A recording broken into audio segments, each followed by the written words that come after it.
Hey everyone, I am Pawan from TCML and in this video हम आपसे बात करेंगे टू टॉपिक के ऊपर एंड इनमें से नंबर 1 क्या है वोल्ट्समान इश्चीमिया एंड सेकंड क्या है वोल्ट्समान कॉन्ट्रैक्ट्यूर। एंड इन दोनों टॉपिक को समझने के लिए आपके माइंड में दो चीज़ें होनी चाहिए एंड इनमें से नंबर 1 क्या है ह्यूमरस बोन जो कि आपको सामने दिख रही होगी एंड सेकंड क्या है ब्रेकियल आर्टरी। तो देखिए सबसे पहले हम इन दोनों की ही बात करते हैं कि ह्यूमरस बोन और ब्रेकियल आर्टरी इनका क्या रिलेशन होता है एंड देन फिर हम बात करेंगे कि इन दोनों से हम जो हमारा वोल्क्समान इश्चीमिया है और जो वोल्क्समान कॉन्ट्रैक्ट्यूर है इसे कैसे समझ सकते हैं। तो देखिए ये क्या है humerus bone and this is upper end of humerus, this is shaft of humerus and this is lower end of humerus. And humerus bone के जस्ट आगे यहाँ पर क्या प्रेजेंट होती है ब्रेकियल आर्टरी। मतलब कि आप इस फिंगर को क्या समझिए ब्रेकियल आर्टरी एंड ये कहाँ होती है हमारे ह्यूमरस बोन के जस्ट आगे यहाँ पर जो मैंने अभी उंगली रख रखी है। ओके तो देखिए ह्यूमरस बोन और ब्रेकियल आर्टरी इन दोनों की बात मैंने कर ली है कि इनका क्या रिलेशन होता है। एंड अब आते हैं दोनों टॉपिक के ऊपर एंड इन दोनों टॉपिक को समझने के लिए हमें क्या कराना पड़ेगा ह्यूमरस बोन के अंदर फ्रैक्चर एंड फ्रैक्चर भी कौन सा कराना है सुप्राकोंडाइलर फ्रैक्चर। और देखिए नाम से ही क्लियर है सुप्राकोंडाइलर मतलब कोंडाइल के ऊपर हमें ह्यूमरस बोन के अंदर फ्रैक्चर कराना है।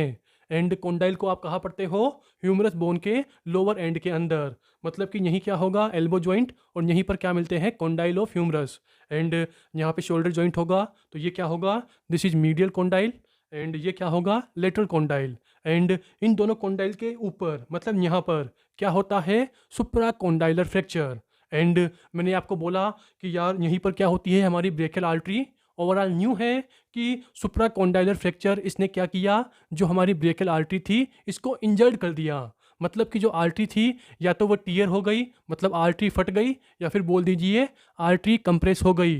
क्यों हो गई due to supracondylar fracture of humerus. And अब आपको सोचिए कि आर्टरी कंप्रेस हो गई आर्टरी टीयर हो गई तो आर्टरी आगे प्रॉपरली ब्लड नहीं पहुंचा पाएगी।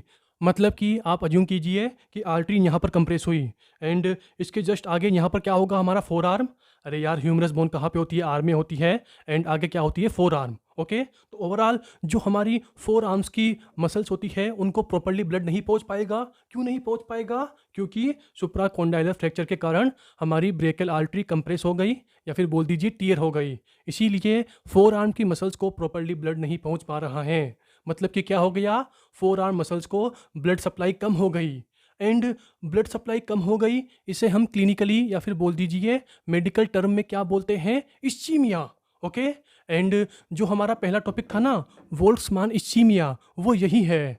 और अब आप सोचिए कि जिस बंदे को सुप्राकोंडाइलर फ्रैक्चर था या फिर जिस बंदे की ब्रेकियल आर्टरी कंप्रेस हुई थी ब्रेकियल आर्टरी टीयर हुई थी उसने 9-10 घंटे तक कोई भी ट्रीटमेंट नहीं कराया अपने फ्रैक्चर का। मतलब कि मैं बोलना क्या चाहता हूँ कि बंदे की जो फोर आर्म की मसल्स थी वो 9-10 घंटे तक क्या थी इश्चीमिया में थी।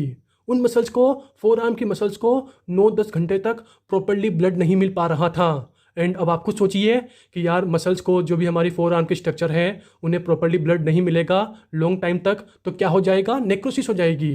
ओवरऑल मैं यहाँ पर बात कर रहा हूँ कॉन्ट्रैक्ट्यूर की एंड कॉन्ट्रैक्ट्यूर मतलब क्या होता है कि जो हमारी मसल्स है वो क्या हो गई छोटी हो गई हार्ड हो गई। और क्यों हुई ड्यू टू इश्चीमिया।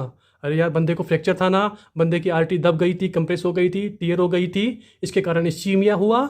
एंड अगर वो इश्चीमिया लॉन्ग टाइम तक रहा तो क्या हो जाएगा कॉन्ट्रैक्ट्यूर हो जाएगा।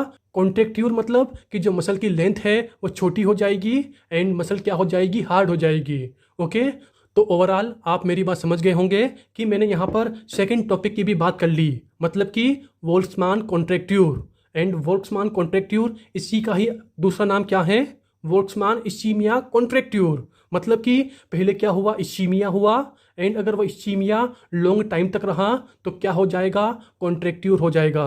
ओके तो देखिए मैं पूरी की पूरी स्टोरी को एकदम स्पीडली आपको बता रहा हूँ। मतलब कि सबसे पहले क्या हुआ फ्रैक्चर हुआ फ्रैक्चर ने क्या किया आर्टरी को या तो कंप्रेस कर दिया या फिर आर्टरी को टीयर कर दिया। एंड आर्टरी कंप्रेस आर्टरी के टीयर होने से क्या होगा जो फोर आर्म के मसल्स हैं उन्हें प्रॉपरली ब्लड नहीं मिल पाएगा एंड प्रॉपरली ब्लड नहीं मिल पाएगा तो इसे हम क्या बोलते हैं इश्चीमिया। एंड जो ये इश्चीमिया है ये लॉन्ग टाइम तक रहा 9-10 घंटे तक रहा तो फिर क्या हो जाएगा कॉन्ट्रैक्ट्यूर हो जाएगा। कॉन्ट्रेक्ट्यूर मतलब कि जो मसल्स की लेंथ है वो छोटी हो जाएगी, मसल्स हार्ड हो जाएगी। ओके, एंड जो इस्चीमिया है उसी पर मैंने पहला वाला बताया था टॉपिक, मतलब कि क्या बोलेंगे, वोल्ट्समान इस्चीमिया। एंड सेकंड क्या था, कॉन्ट्रेक्ट्यूर, तो मैंने क्या बोल दिया, वोल्ट्समान कॉन्ट्रेक्ट्यूर, या फिर बोल दीजिए वोल्ट्समान इस्चीमिया कॉन्ट्रेक्ट्यूर। एंड देखिए मैंने यहाँ पर ब्रेकियल आर्टरी को कंप्रेस या टीयर करने का ओनली एक ही रीजन बताया है।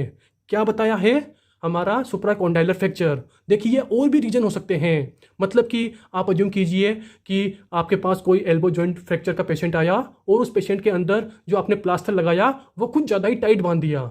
ओवरऑल न्यू है कि आपने पेशेंट को क्या कर दिया, टाइट प्लास्टर बांध दिया, मतलब टाइट प्लास्टर लगा दिया। एंड टाइट प्लास्टर से क्या होगा, जो हमारी ब्रेकियल आर्टरी है वो कंप्रेस हो जाएगी, एंड वही ब्रेकियल आर्टरी कंप्रेस होगी तो क्या हो जाएगा, इस्चीमिया हो जाएगा, देन क्या हो जाएगा, कॉन्ट्रेक्ट्यूर हो जाएगा।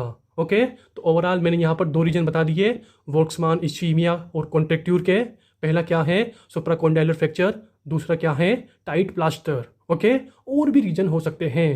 एंड आज की हमारी वीडियो यहीं पर फिनिश होती है, एंड बाय।